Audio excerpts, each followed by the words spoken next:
Good morning সবাইকে। তো দেখো সকালে উঠে মেয়ের জন্য টিফিন তৈরি করছি। তো আমি বেশিরভাগ মেয়েকে জিজ্ঞাসা করেই টিফিন দিই আর কি, সবই খাই কিন্তু তাও আমি জিজ্ঞাসা করি কি খাবি বল। তো কালকে রাতে ওর শরীরটা একটু খারাপ ছিল বলে তাড়াতাড়ি শুয়ে পড়েছে, সেই জন্য আমি কোনো মকাই পাইনি যে ওকে কিছু জিজ্ঞাসা করব আর কি। তো সকালে ভাবলাম কি দেব, তো চলো এগ রোল দিয়ে দিই। তো এগ রোলটা মোটামুটি বেশ পছন্দ করে, তো সেই জন্য আমি এগ রোলটা তৈরি করতে শুরু করে দিয়েছি। তারপরে ওকে উঠিয়ে যখন আমি জিজ্ঞাসা করছি এগ রোল দিচ্ছি খাবি তো, তা বলে যে হ্যাঁ খাবো। তো সেই জন্য দেখো এগ রোলটা এখন তৈরি করছি। আর এদিকে দেখো একটা আলুকে লম্বা লম্বা করে কেটে মশলা দিয়ে ভেজে দিচ্ছি। এটা ও এমনিতেও খায়, খুবই ভালো খায় আর কি।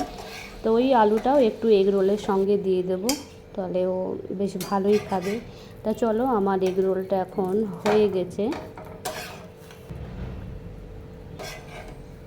তো এই যে দেখো এগ রোলটা হয়ে গেছে, চলো এর সঙ্গে পেঁয়াজ লঙ্কা আর ওই আলু কয়েকটা মতো দিয়ে দিই, তাহলে বেশ ভালোই খেয়ে নেবে।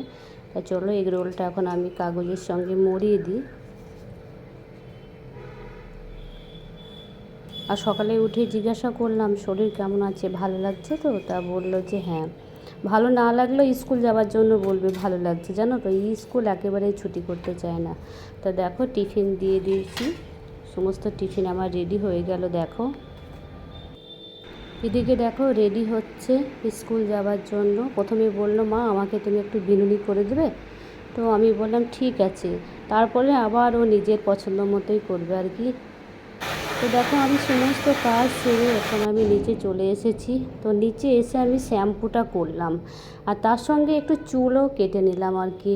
মানে নিচের দিকটা ভীষণই খারাপ হয়ে গেছিলো, তার জন্য একটু শ্যাম্পু করে কাটিং করে নিলাম। তো কাটিং করার পর দেখো চুলটা এখন শুকাচ্ছে, তারপরে তোমাদেরকে দেখাবো যে আমার কাটিংটা কেমন হয়েছে।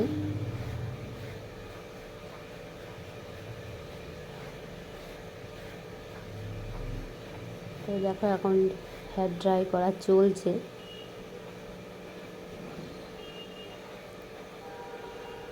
তো এবার তোমাদেরকে দেখাবো কাটিংটা। তো দেখো এই যে হচ্ছে আমার হেয়ার কাটিংটা। আমি এই কাটটাই সব সময় করি আর কি, ভালো লাগে আমাকে। তো বন্ধুরা তোমরা বলবে কাটিংটা কেমন লাগলো। তা চলো ব্লগটা এখানেই শেষ করছি, আবার তোমাদের সঙ্গে নেক্সট ব্লগে দেখা হবে। সবাই ভালো থেকো, সুস্থ থেকো, বাই।